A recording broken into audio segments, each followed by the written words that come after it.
সরাসরি এবার রয়েছেন উচ্চ মাধ্যমিকে তৃতীয় হয়েছেন অভিষেক গুপ্ত। অভিষেক, অনেক অভিনন্দন জানাই তোমাকে, তুমি তৃতীয় হয়েছে উচ্চ মাধ্যমিক পরীক্ষায়। তোমার কেমন লাগছে তো প্রথমেই জানতে ইচ্ছে করছে, কারণ তুমি কি আশা করেছিলে এত ভালো ফল?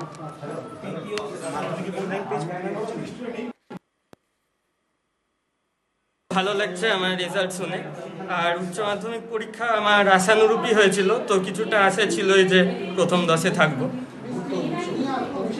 মাধ্যমিকে কেমন রেজাল্ট হয়েছিল?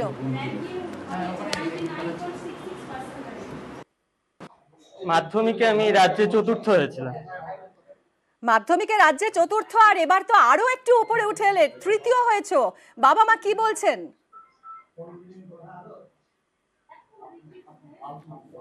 বাবা মাও তো খুব খুশি হয়েছেন আমার রেজাল্ট শুনে, খুব আনন্দিত হয়েছেন।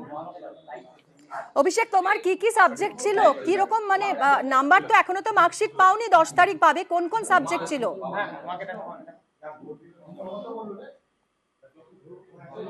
সাবজেক্ট কম্বিনেশন আমার বাংলা, ইংরেজি এবং সায়েন্স স্ট্রিমে ফিজিক্স, কেমিস্ট্রি, ম্যাথামেটিক্স এবং স্ট্যাটিস্টিক্স ছিল। তোমার সব থেকে পছন্দের সাবজেক্ট কোনটা ছিল? কোন পরীক্ষাটা সবচেয়ে ভালো হয়েছিল?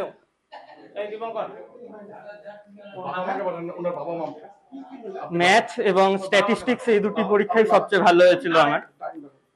বেশ অভিষেক, সবাই এই মুহূর্তে জানতে চাইছে তোমার প্রিপারেশন, তুমি কিভাবে পড়াশোনা করেছিলে, কিভাবে পড়াশোনা করলে তৃতীয় হওয়া যায়, কি বলবে?